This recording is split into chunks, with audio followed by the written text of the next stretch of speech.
Hi friends. Andhra மாநில துணை முதல்வரும் ஜனசேனா கட்சியுடைய தலைவருமான பவன் கல்யாண் அவர்கள் பாத்தீங்கன்னா நாளைக்கு தமிழ்நாடு வராரு. ஒரே நாடு ஒரே தேர்தல்ங்கிற திட்டம் தொடர்பா கருத்தரங்க கூட்டம் ஒண்ண தமிழக பாஜக நாளைக்கு சென்னை திருவான்மியூர்ல இருக்கிற ராமச்சந்திரா கன்வென்ஷன் அரங்கத்துல நடத்துது. இதுல பாஜக தலைவர்களும் அவர்களுடைய தோழமை கட்சிகளுடைய தலைவர்களும் கலந்து கொள்ள போறாங்க. இந்த திட்டத்துடைய கருத்துருவாக்கத்தை மக்கள் மத்தியில கொண்டு போறதுக்கான ஆலோசனைகளும் இதுல பகிரப்படும் அப்படின்னு சொல்லிட்டு வராங்க. இந்த கூட்டத்துல கலந்துக்க ஆந்திர மாநில துணை முதல்வரும் ஜனசேனா கட்சியுடைய தலைவருமான பவன் கல்யாண் அவர்கள் கலந்துக்கிறாரு. இதுக்காக இன்னைக்கு ராத்திரி 7:30க்கு சென்னை வராரு பவன் கல்யாண். பாஜக தலைவர் நயினார் நாகேந்திரன், கராத்தே தியாகராஜன் நிர்வாகிகள்லாம் இவரை வரவேற்கிறாங்க. இன்னைக்கு ராத்திரி பவன் கல்யாண் அவர்கள் தமிழக பாஜக தலைவர்கள் நிர்வாகிகள் மட்டும் இல்லாம தமிழக பிரபலங்கள் சிலரையும் சந்திக்கிறதுக்கு அவங்களுக்கு அப்பாயின்மெண்ட் கொடுக்கப்பட்டிருக்கிறதா சொல்லப்படுது. இன்னைக்கு அல்லது நாளைக்கு அவங்கள சந்திக்கிறாரு பவன் கல்யாண்.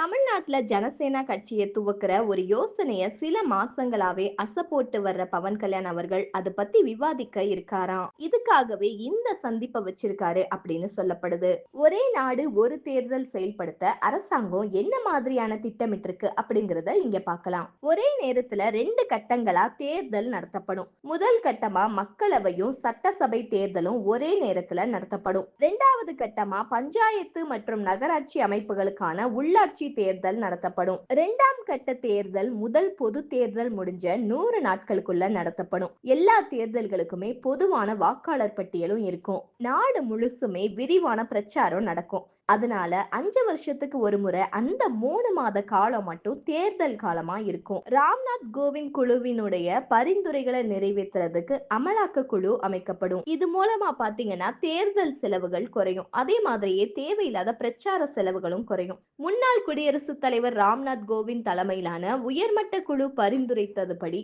இந்த தேர்தல் முறை கொண்டு வரப்பட இருக்கு. ஆனாலும் சில சிக்கல்கள் இருக்கு. ஆனா ஒரே நாடு ஒரே தேர்தல் வந்தா சில சந்தேகங்கள் ஏற்பட்டிருக்கு. அரசியல் வல்லுநர்கள் இது தொடர்பா முக்கியமான கேள்வி ஒண்ணா எழுப்பியிருக்காங்க. தேர்தல் முடிஞ்சதுக்கு அப்புறமா மாநில அரசு திடீர்னு கவிழ்ந்தா என்ன ஆகும்? தேர்தல் முடிஞ்சதுக்கு அப்புறமா மத்திய அரசு கவிழ்ந்தா என்ன ஆகும்?